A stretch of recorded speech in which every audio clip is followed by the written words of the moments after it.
Welcome, everyone. Thank you for joining me today. My name is Erin Higgins. I'm the residential lending section chief here at OHFA. And today we're doing this presentation is on our products and what we offer. So let me go ahead and move on through. All right. So OHFA's mission is to open the door to an affordable place to call home. We hope we do that by offering competitive rates, down payment assistance, and most importantly, excellent customer service. We know that's what you need, and we do our best every day to give that to you. Some of the basics, all of our retail loans are currently serviced by U.S. Bank Home Mortgage. We do have a refinance program, and we have a third-party originator channel, and those loans are serviced by Lakeview Loan Servicing. You can reserve a loan, which locks it from 9:45 in the morning to 8 o'clock at night, Eastern Standard Time, Monday through Friday. So if you log in at 9:30 in the morning and you try to reserve something and it tells you that no programs are available, just wait till 9:45 and you'll be able to log in and get that loan reserved. Once the loan is reserved, any product changes must be approved by us. So if you decide that you've reserved your loan as a conventional loan, but now you need to go FHA, please don't cancel your reservation. As long as that borrower is purchasing the same property, just let us know that you want to change it. We will respond back to you. Our lock desk will respond back to you and tell you what the rate's going to be to make that change. Once you approve that, we'll make the change for you and you just move forward with that same reservation. We do ask that we have a what we call a commitment package or a pre-closing package submitted to us within 25 days of the reservation date. We'll reach out to you if for some reason we don't have it. If we don't get your package, we will reach out to you to make sure that you're still submitting it. Sometimes we get forgotten. So we'll reach out to you and ask you for the package before we cancel anything. And all loans must be purchased by U.S. Bank or Lakeview, depending on who the servicer is, within 70 days of the reservation date. So when you get your confirmation, it's going to have an application expiration date and it's going to have a commitment expiration date. And that's the date by which the loan must be purchased by the master servicer in order to avoid any extension fee. So don't mistake that for thinking that you have until that day to get it closed. We will extend it if you need it. If you need it, we offer a 30-day extension, and we won't extend your application date, but we will extend the commitment approval date.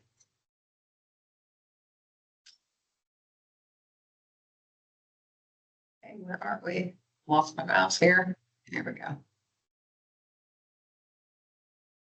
Okay, so we talked about the time frame being the 70 days for the loan to get purchased. So while we want all of your files, just keep that in mind when you're doing loans that are going to take longer to close.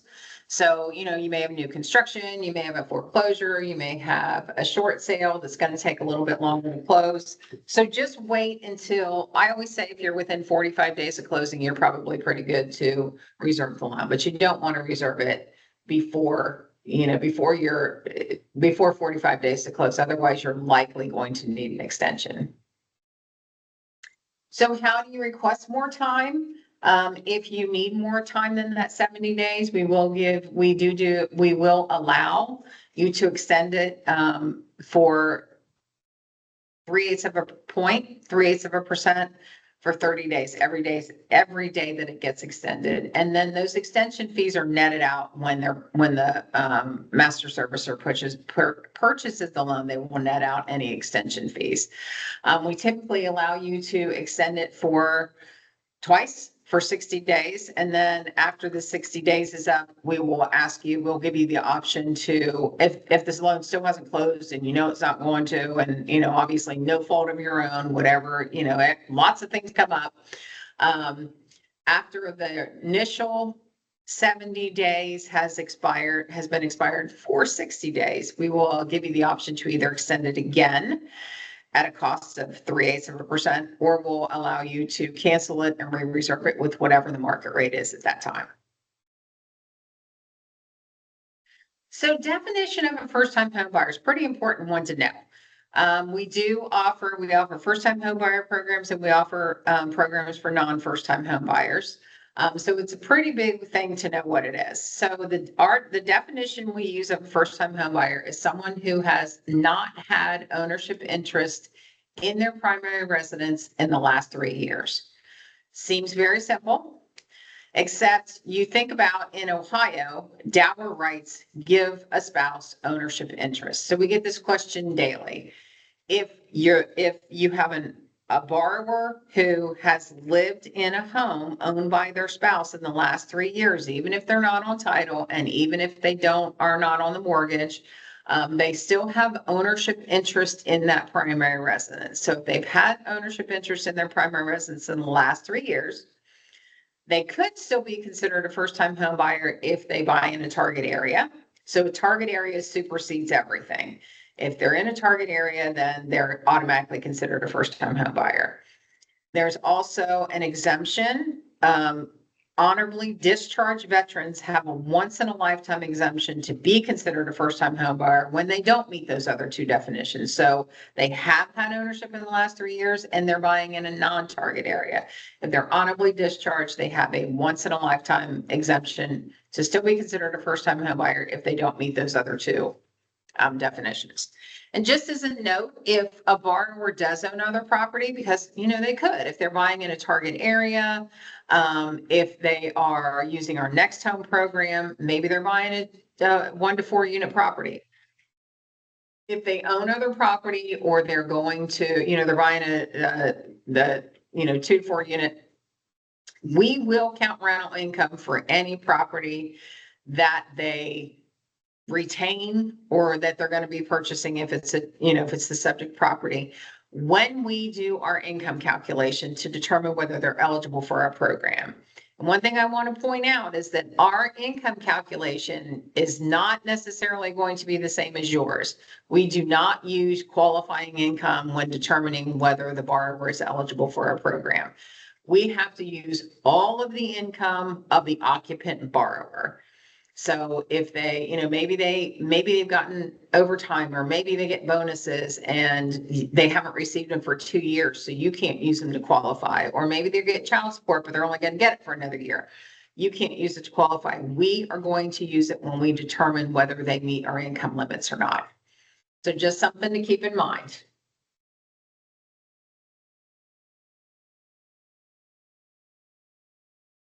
Okay, so how are you notified of rates? The rate sheets, we post them daily on our website. We also post them on Lender Online, and we do send out a daily email blast. So every day, if you're not on our email, daily email, rate email, you are welcome to contact me and we'll get you on there.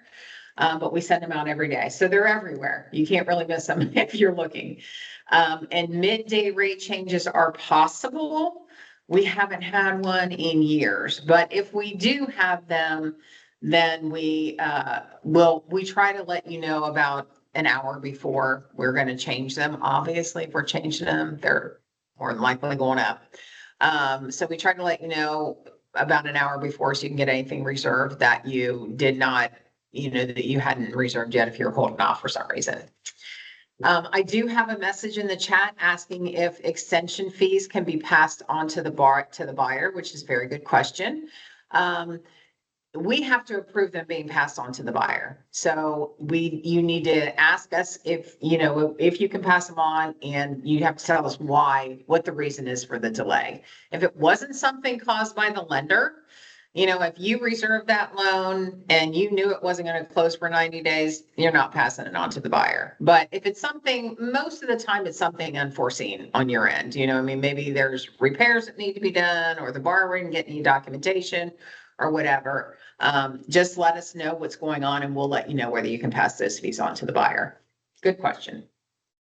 And I'm sorry my chat went away, so I'm going to try to stay more on top of my chat as I go through this. So this is a sample of what you'll see on our rate sheet. These are rates from October 1st of 2025, so they're not recent. But this is just an example. If you look at the PDF or what we send out every day of what our rates look like, you're going to have the obviously the dates. It'll tell you up here at the top where you see it says 70 days, tells you when the expiration date is. You currently can charge up to a 1% origination fee, which I'll get into a little bit later. But you see up here in this left-hand quadrant our traditional, our first-time home buyer rates for government, and then you got conventional, and they're kind of in the dark blue shaded area. And then broken up, you have first-time home buyer, our Ohio Heroes, our grants for grads for each of them, and then also without assistance, with assistance. Our refi program, which I'll talk about briefly, is listed here, our rates for the refi program, and then our rates for our first-time home buyer edge, MTC Plus, Next Home are listed over here in the blue. So just kind of, yeah. So that's what our rate sheet looks like. It's all broken down on the website. You'll see all of that when you get I think it's fairly easy to read. And what you see is what you get on those rates. There's no price adjustments, no loan level price adjustments you need to worry about. It's just what you see is what the rates are. You cannot have a new reservation for the same borrower purchasing the same property until the original 70 days has been expired for 60 days. So there may be instances where, maybe the borrower leaves one lender and goes to another lender for whatever reason. The borrower is going to get worst case pricing in that instance. So if we lower our rates, your borrower is not going to be able to leave you to go to somebody else to get the lower rate, because we're going to know it's a duplicate reservation and they're going to get the rate that they had. They're going to get the worst case pricing. So just know that is something that's going to happen, whether they're coming to you or they're leaving you. That's how we handle that. Okay, so TRID, everybody's favorite topic. It's certainly our favorite around here. We have recently, well, it's not really all that recent, but we did make changes where we were for a long time disclosing a good faith estimate and having you, the lender, disclose a HUD-1 for the second mortgage at closing, but that just got a little bit much for us to do. So if there is a second mortgage, you as the lender are going to disclose either an LE or a GFE for the second mortgage that is just charging the borrower the recording fee for the second mortgage. And then you will, at closing, if you did an LE to disclose originally, you will disclose a CD. If you did a GFE originally, you will disclose a HUD-1. If you want to use the HUD-1, the GFE and the HUD-1, you can find those on our website, on our lender portal. You will find those. Some lenders choose to do it that way. Some, want to do an LE from their own system, and it doesn't matter to us which one you disclose.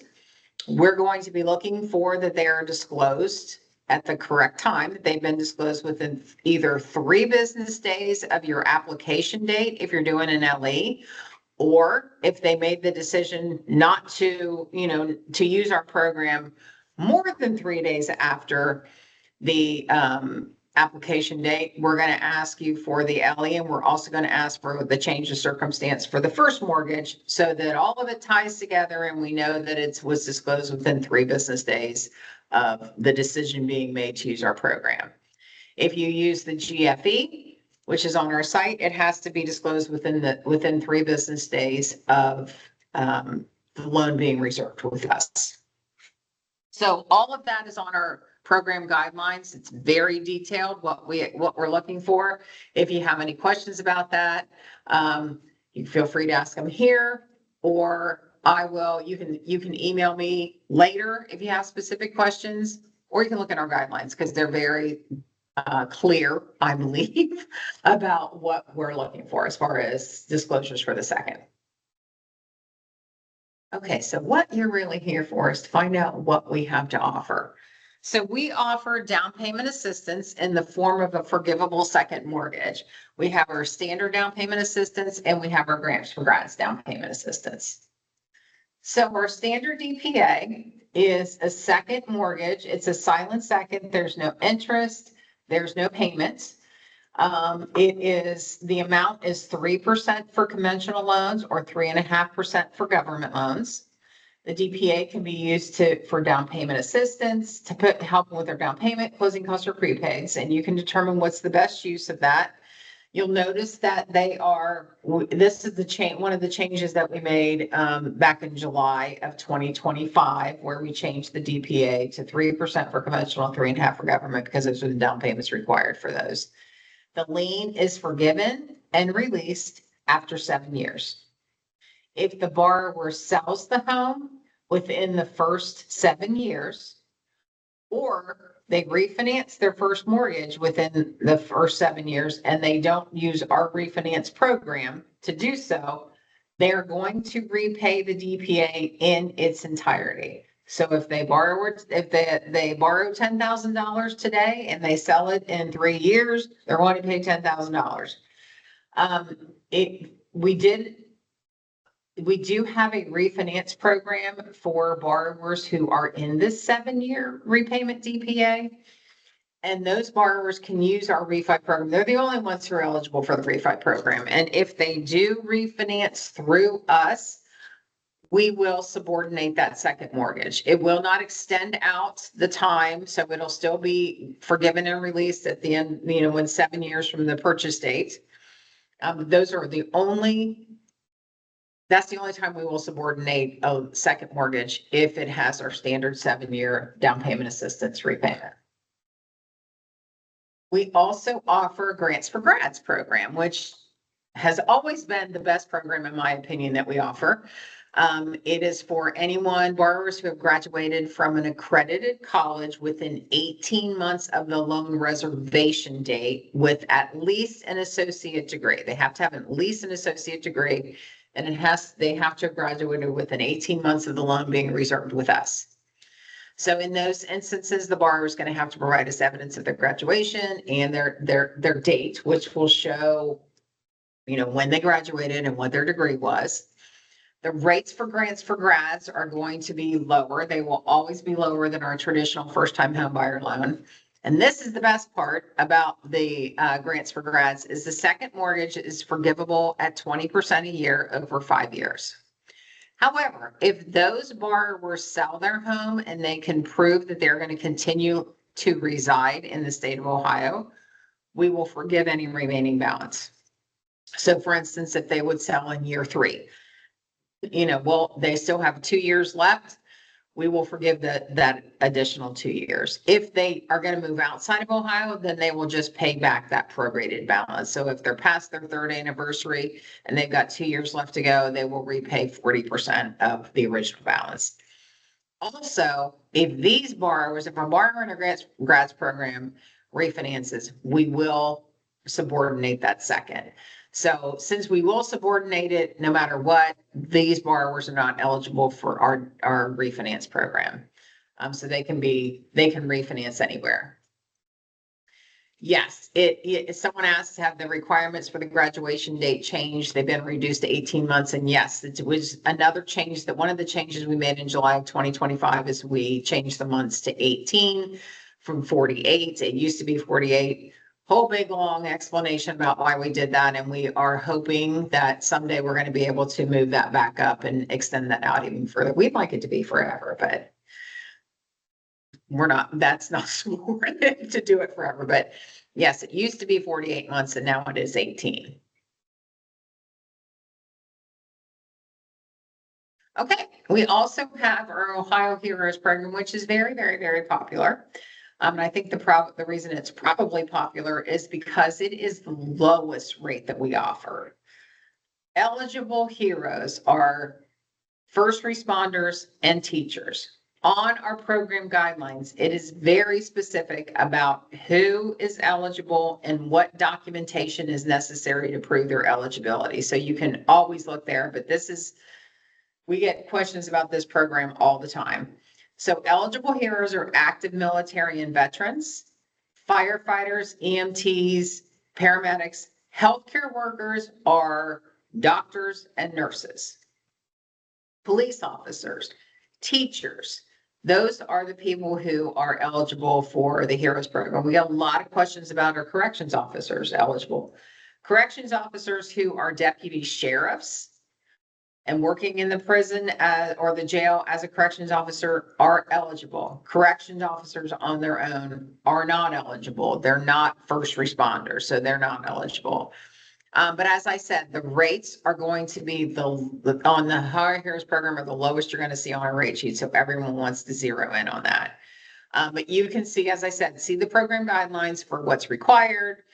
All of them have to be working full-time in that occupation with the exception of, obviously somebody who's in the reserves isn't going to be full-time in the reserves and volunteer firefighters, but everyone else has to be working full-time in that occupation. You might have somebody who could be eligible for either one, for the HEROES program or for Grants for Grads. Maybe you got a teacher who's recently graduated, you got a nurse who's recently graduated. Even though the rate for Ohio HEROES is lower, I would still take them on Grants for Grads. The rate's going to be slightly higher, but that repayment is definitely more favorable. I do have a question. Does a Grants for Grads forgivable terms differentiate between a buyer who sells their home and rents or buys another home in order to for the grant to be forgiven? That's a great question. It doesn't matter whether they're going to, on the Grants for Grads, it doesn't matter whether they're going to buy something else or they're going to rent. They just need to live in Ohio. So they can provide us with a sales contract, a signed and a fully executed contract if they're going to sell. I mean, if they're going to, buy something new, or they can give us a rental agreement, lease agreement if they're going to rent something. So it doesn't matter whether they buy or sell. Whether they buy or they rent after they sell for Grants for Grads, it will still be forgiven as long as they're going to remain in Ohio.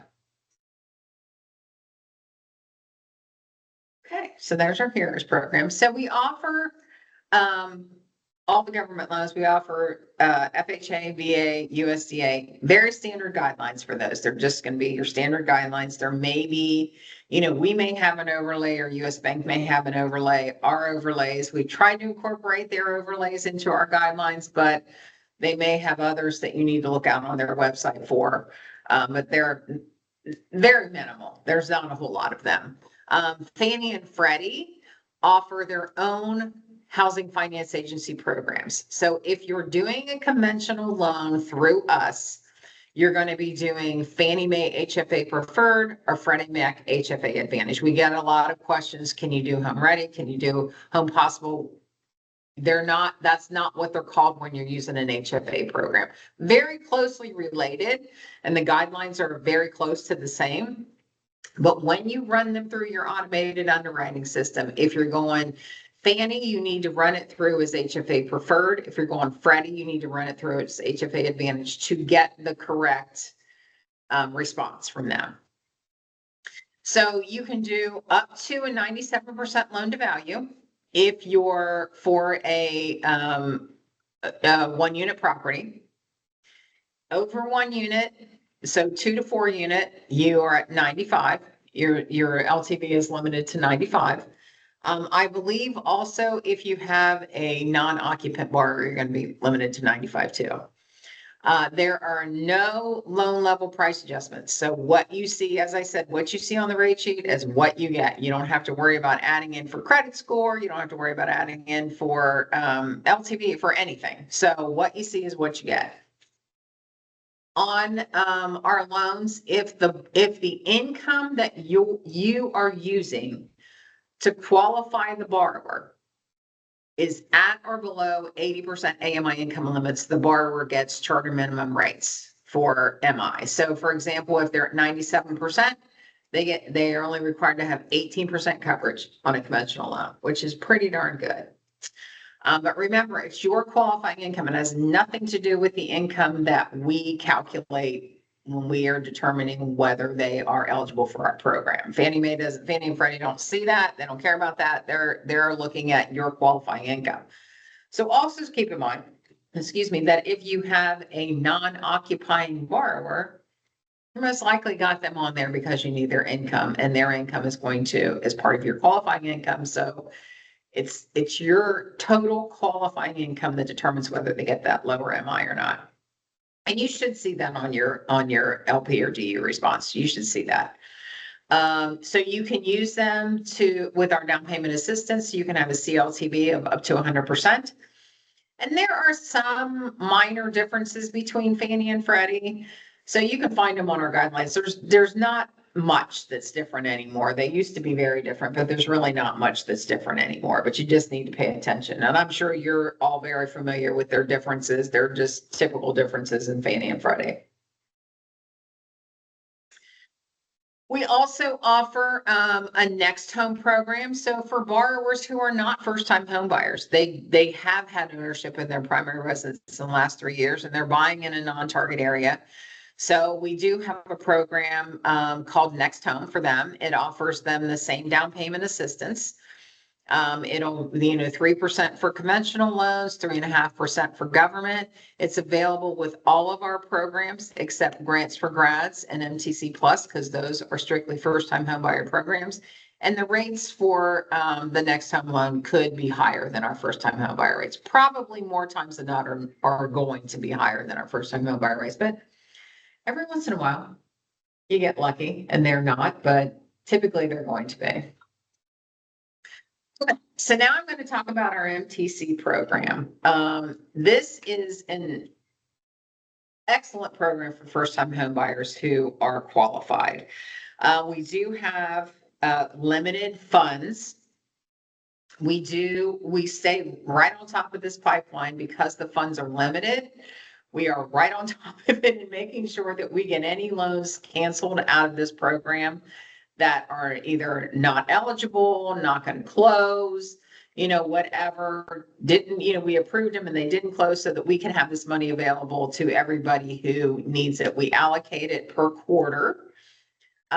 We've been very fortunate to keep everything cleaned up in, our current issue, and we have previous issues that are still available to help us out with that allocation. If you do reserve a loan in our MTC program, whether it's MTC Plus or MTC Basic, you've got 5 business days to get that loan submitted to us. If you don't have it submitted within 5 days, your reservation is canceled. So we will email you. We will let you know, hey, you got until X day to get this in, or we're canceling it. And we're not coming back and asking you. We're sending one email and saying you have to have it in by this day, or we're canceling it. And if we cancel it and we run out of funds, I can't help you. So just make sure that you get them in here. So let me explain it to you how it all works, and you will see that it is a wonderful program for your first-time home buyer. They do have to meet the definitions. So the definitions we've already talked about for a first-time home buyer apply here. We have basically, it comes the MTC, which is you probably heard it called a mortgage credit certificate. That's what the IRS calls it, but we changed it years ago to a mortgage tax credit because that's exactly what it is.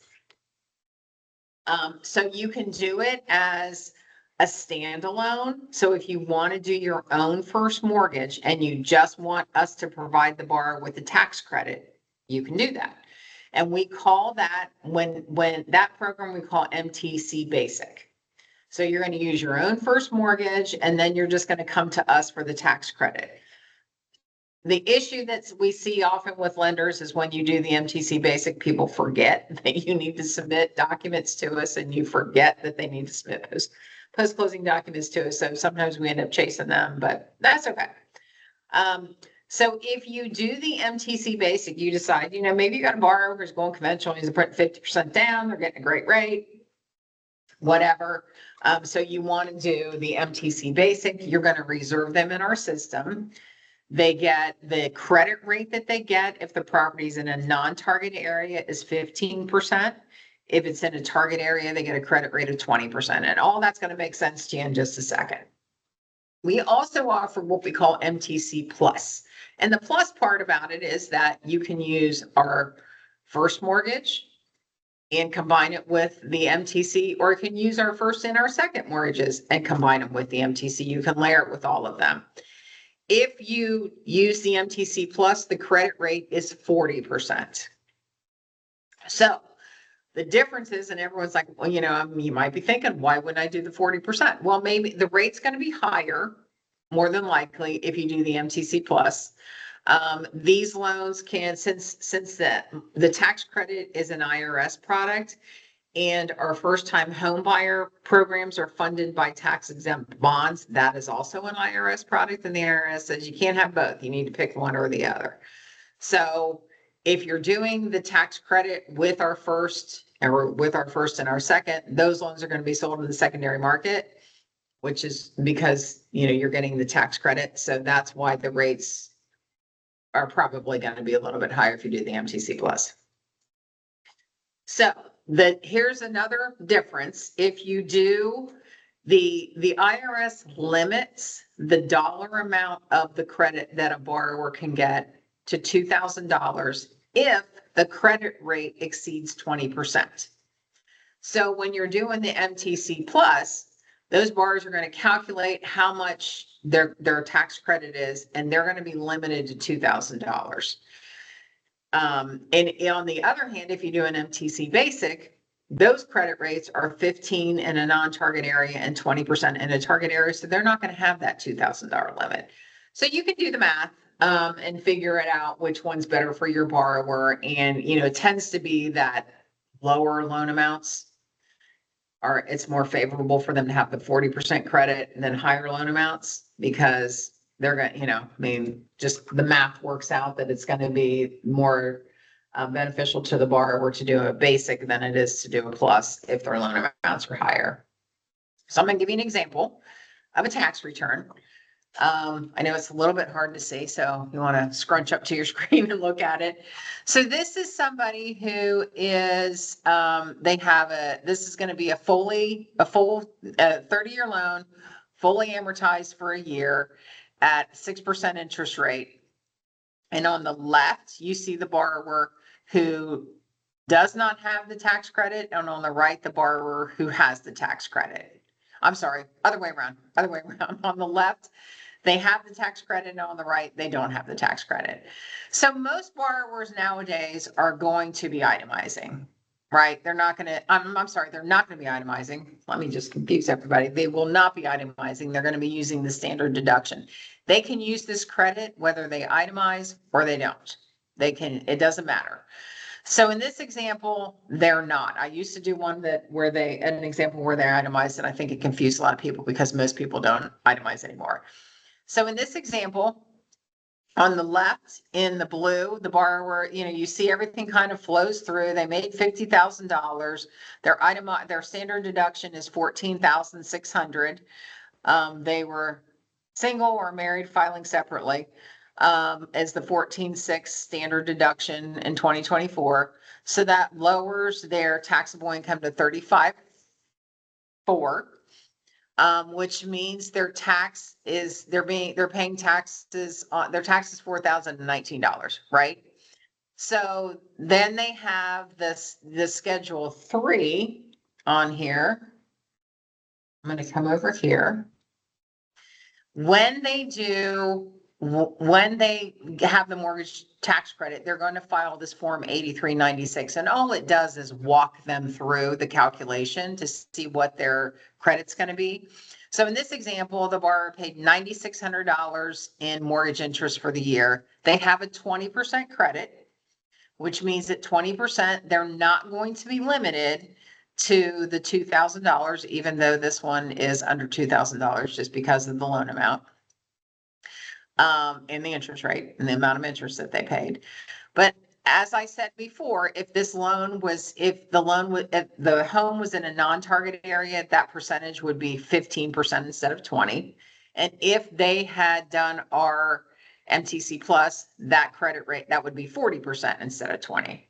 So we're at $1,920 is 20% of the $9,600. It then gets attached to Schedule 3. Let me move my slide back. It gets attached to Schedule 3, and that's where they get they add that in there. And their total tax is $2,099 versus $4,019 for the borrower without the tax credit. So it is a dollar for dollar reduction to the taxes that they owe. So you can see that. This borrower paid $59.30 in federal taxes through their W-2s. So they're getting a refund of $38.31 versus the borrower without the tax credit. It's a refund of $1,911. They get to use this credit every year that they own the property and they live in it. They have to own or occupy the property. They can essentially use it up to the term of the original loan. So for 30 years, unless they would refinance. If they refinance at any time, they have 1 year, 1 year to come back to us to ask us to reissue their certificate. If they lower their term when they reissue, then it is going to lower the term on the certificate. But if they don't, it's going to stay the same. And they can use this credit if they occupy that property for 30 years. And we've had borrowers do that. We had a borrower come back to us one time and ask us to reissue in, say, June of whatever year it was when they had refinanced. And we went to reissue it and realized that their 30 years had expired that previous April, so we couldn't reissue it.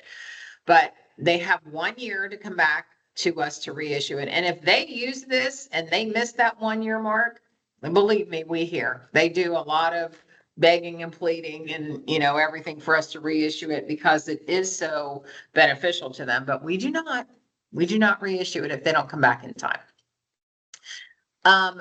Fannie, Freddie, FHA, and USDA allow you to take that $1,920 in this example, divide it by 12, and add it to your income to help the borrower qualify to help their DTI.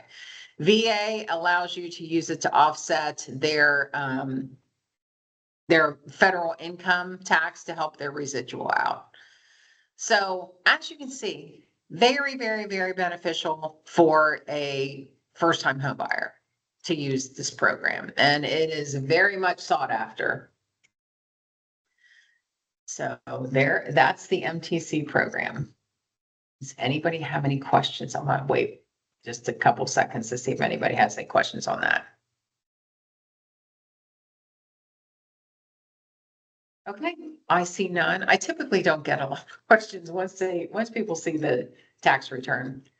Okay, somebody has a question on reissue.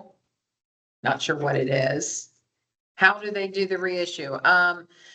Good question. There is on our website, on our home buyer website, which is myohiohome.org, there is a list of what they need to submit to us, and they just send us the documentation. They also will get, when they get their certificate, we will send the certificates to the borrower post-closing. So you guys are going to submit all your stuff and make sure that you have approval for us before you close. Because if you don't have approval from us before you close, the borrower's not getting the tax credit. Not happening. So you need to make sure that you have our approval before you close. Once you close, you're going to submit documents. Documents are going to be submitted to us post-closing to make sure everything got signed. They need to sign and all that. And then probably within a couple weeks to a month max, post-closing, after we approve the post-closing package, we will send the certificate to them via secure email, along with a cover letter that's going to explain everything to them about how they do everything. But there are instructions on our website, on our home buyer website, that explain to them what they need to submit, the documentation they need to submit to us for us to reissue it. Manufactured homes, yes, good question. Are manufactured homes acceptable for these programs at MTC? Yes, we do allow manufactured homes. It has to be at least a double wide for our programs. For MTC, yes, they can. If you're just doing the basic, MTC basic, the only real requirement we have for the first mortgage loan is it has to be a fixed rate. You can do whatever term you want. We're not doing the loan. So we're not, we do have acreage limits on all of our programs, including the MTC, but we're not doing the loan on an MTC basic. So we're not looking for DTI. We're not looking for credit score. We're not looking for all that stuff when you're doing an MTC basic, because all we're doing is issuing this credit.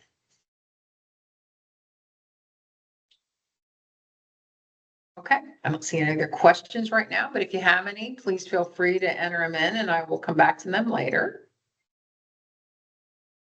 Okay, so loan requirements. We do ask you to just follow program guidelines for borrower qualification. We've gone over those. Our eligible properties are 1 to 4 unit properties, condos, PUD, manufactured homes. Please make sure that you refer to our guidelines for the specific products. We do have income and purchase price limits by county. So if you go out to our website, ohiohome.org, at the top, you're going to see a banner across the top of, you'll see it. And it says, one of them says our partners. If you go to our partners and then a drop down to lenders, all kinds of information on the lender page. We have our rates. You can plug in an address to see if it's in a target area or not. Our income limits and purchase price limits are there. We have a frequently asked questions section that's there that answers a lot of questions. So yeah, there are income limits and purchase price limits on everything that we do. It doesn't matter if they're grants for grads, doesn't matter if they are heroes, there's still an income limit and purchase price limits that they have to adhere to. The down payment assistance is a true second mortgage, so it is going to be a lien on the property.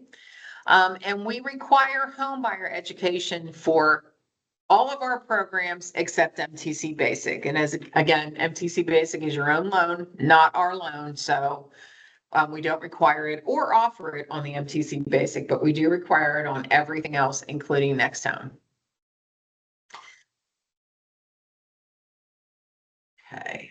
Our credit score and DTI requirements are on our website. I'm not going to go, I'm sorry, on our guidelines. I'm not going to go over this in detail. You can find those on our guidelines, which you can also find on the lender page of the, of our website.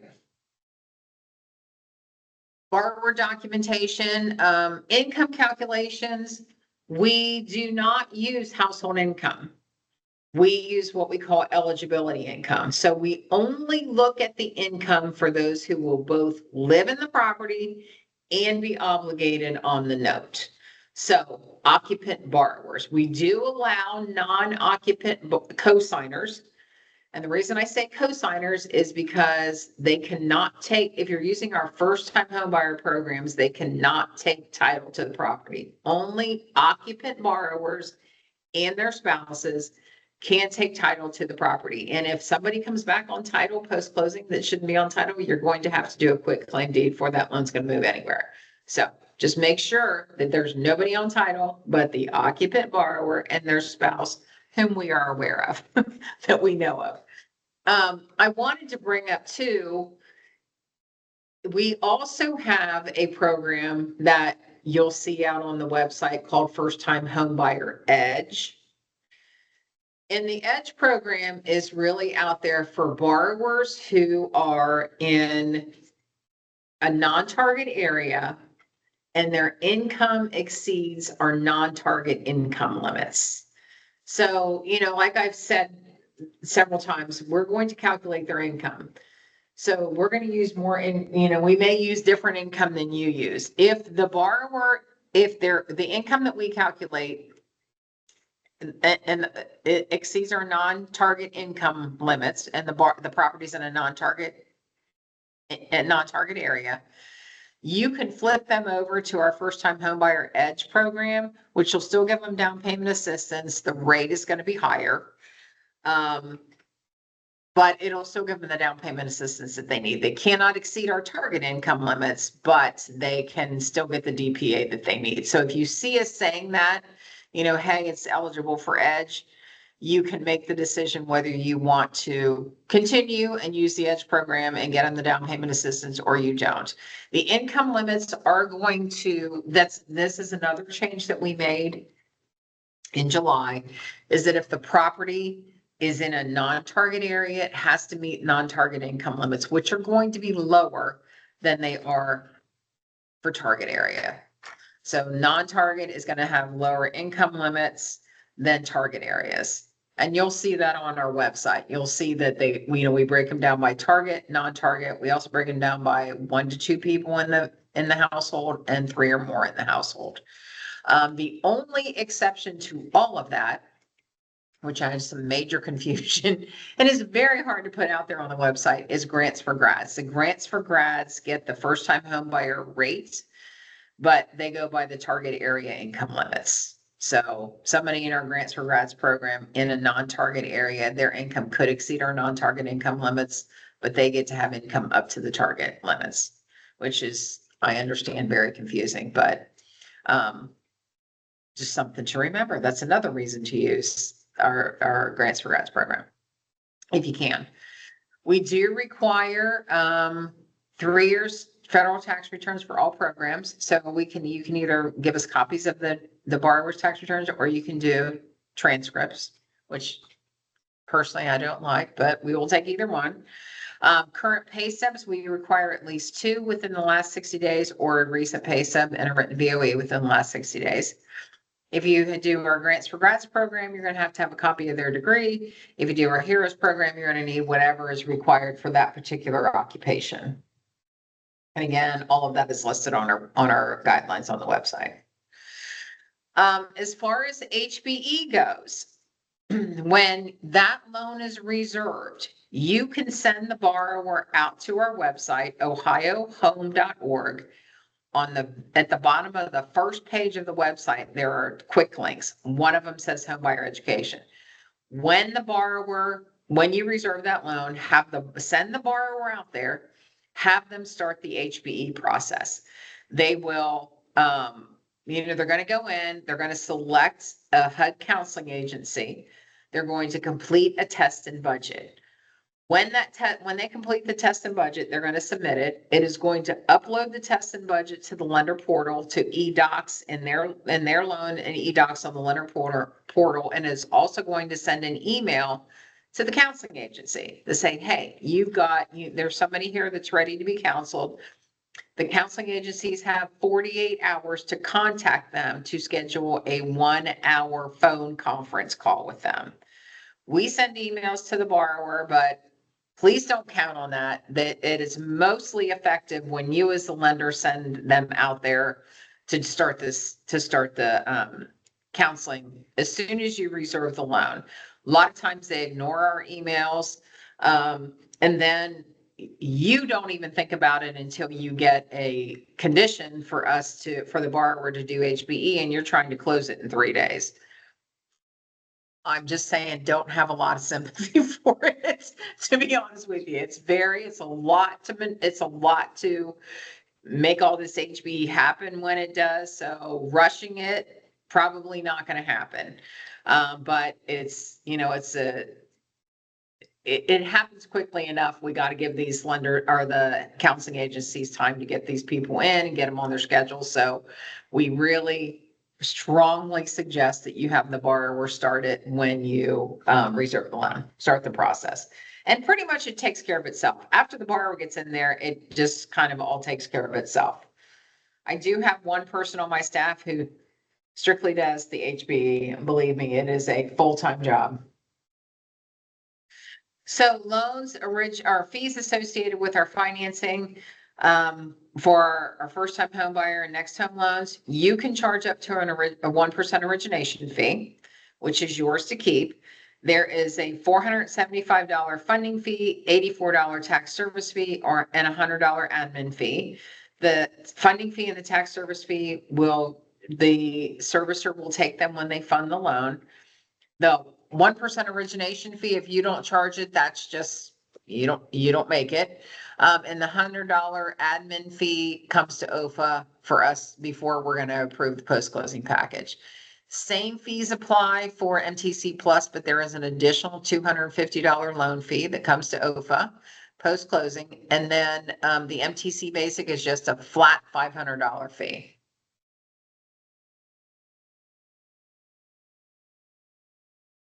Okay, so just to kind of wrap things up. So you're going to process the loan. You're going to submit a package to us. You are going to wait for us to approve it.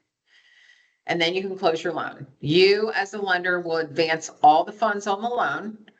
Post-closing, the credit package will go to the servicer, and a small package will come to OHFA for us to review, to make sure that everything's done that we need. And once we've approved our end and the master servicer has approved their end, then everything, then that they purchase the loan from you as lender and reimburse you for everything that you get reimbursed for. If you have a loan that you know is not going to close, it would be really nice if you would let us know. For loans that hang out there that nobody notifies us about, we do send emails before we cancel them. So if you get an email and maybe the loan is, maybe you already closed the loan and we've never received a post-closing package, we may be reaching out to you as the lender, as the loan officer or the processor to say, hey, did your loan ever close because we didn't receive a post-closing package? If you do get that email and it's closed, if you could forward that on to somebody who can send us a post-closing package, that would be great. Sometimes we flounder around like, okay, who should we be reaching out to for this? So we try to reach out to a post-closing contact if we have one, as well as the loan officer and the processor. So if you're the loan officer or the processor and you're done and your loan is closed, if you could just make sure that your post-closing department is made aware that we have no post-closing package, that would be great. So what can change once the loan is reserved? Obviously, we can correct anything that's done incorrectly. Social security numbers, names, whatever. We don't, if your loan amount changes or your purchase price changes from the time when you reserve the loan, and when you submit the documentation, when you submit the loan to us, submit it to us how you want us to approve it. I don't need everybody telling me that their loan amount changed today and I need to update their loan amount. We'll do that when we review your file. We're not going to run out of funds. It's not like the funds are, your $500 difference in your loan amount is going to make a difference. We're not going to run out of funds. So just submit your file and we'll make those changes then. What you can't do without our prior approvals, you can't change the rate. You can't change you can't change the products. You can't cancel it and reserve. So those are things you just come to us for. Just let us know what you need and we will, we're here to help you out and give you direction on how to make those things happen. As I stated, I've talked about our website a couple of times. If you go to ohiohome.org, our partners, which you can see up here, and then the lenders drop down, you can get rates, purchase price and income guidelines, frequently asked questions, target area search. You can get our program guidelines. You can get this webinar. Hopefully will be out there, be recorded. There's marketing flyers. There's a social media toolkit. There's a lot of really good information out there on that lender page that would probably answer a lot of your questions.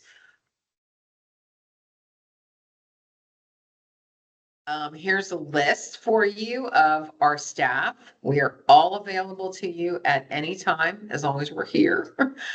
You have our email address, our phone numbers, whatever you need. I do want to do a plug for John Dewey. I don't know if you guys have met John yet. He's our real estate relations manager. He does CE classes for realtors. He educates our realtors on our programs, and he does free CE classes. So if you ever want to get a group of realtors together and provide them with free CE credit, you can get on John's list. He's very busy, does a great job with educating, with his, he keeps everybody involved and engaged. We get a lot of really great feedback from the realtors about his classes, but give him a donut and give him some free CE classes and your realtors will love you. Terry Gibbs also does our home buyer education. She's my one staff member that does the whole home buyer education. So if you have any issues with her, with anything, going on with HBE, you can contact Terry.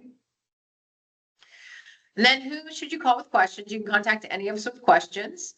If you need US Bank, then you've got their help desk, their HFA customer care, underwriting customer care. If you need to change program, you can contact our lock desk, or if you want to, if you contact one of us, we'll forward you on to the lock desk if you don't remember the lock desk email or whatever, we'll put you in contact with them. I will send out this presentation to everybody who attended today, so I will send that out. Okay, it's time for questions, and I do have a couple questions in the chat. So need clarification on grants for grads. 25% forgiven each year for 5 years. No, 20% forgiven at 5 years, sorry, 20% forgiven over 5 years, not 25%. If they sell our rent less than 5 years, the payback would reduce, simply calculated 25, 50, or 75. I thought I heard, yes. No, it's 20% a year for over 5 years. So if in grants for grads, let's say you are into, you've passed your 3rd year anniversary and you're going to sell the property and you're going to move outside of Ohio. So you're moving out of Ohio. So you can't provide us documentation that you're going to continue to reside in Ohio. And you're past your 3rd year anniversary, you're now at 40%.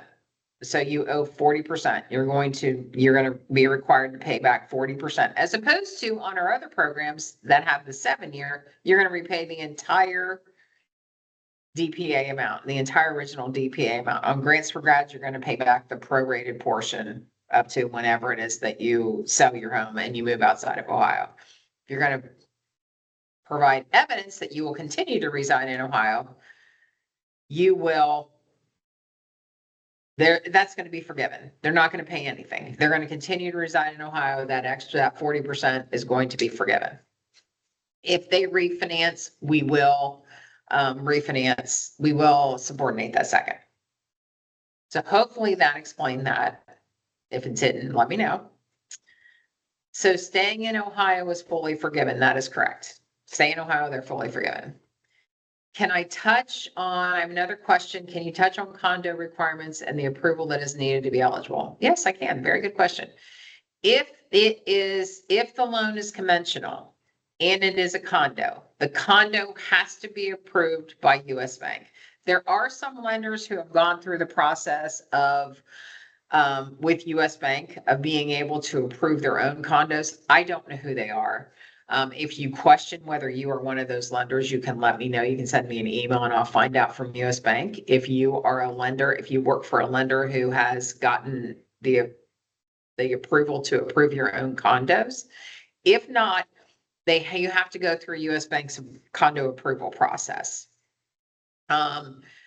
That is on, I can direct you to their website where you can get all the documents, all the forms to submit to them. And then and they may have already approved it. They have a list of approved, or they have a list of reviewed condos in various stages. Some of them are already denied. Some of them are in the middle of being reviewed, and maybe somebody started reviewing it and then didn't finish out with the documentation that they needed. And some of them are approved. And if they're not approved, then you have to get them approved for a conventional loan. If they're FHA, VA, or whatever, you go with those. So if they're FHA approved, you don't need to worry about it. If they're VA approved, you don't need to worry about it, assuming that you're using an FHA or VA loan. But if you're doing a conventional loan, they have to be approved by US Bank. Okay, I don't see any additional questions. So thank you today for attending. I will send this PowerPoint out to everybody on this call, and I will get this webinar uploaded. So you'll find it on our lender page probably in the next couple of days. And if you have any questions at all, feel free to reach out. We are here to help you get your loans closed. So as I said at the very beginning, we want to provide you with excellent customer service. And we try every day to do that. And you let me know if you have any issues with that. All right. Thank you, everyone. Have a great day.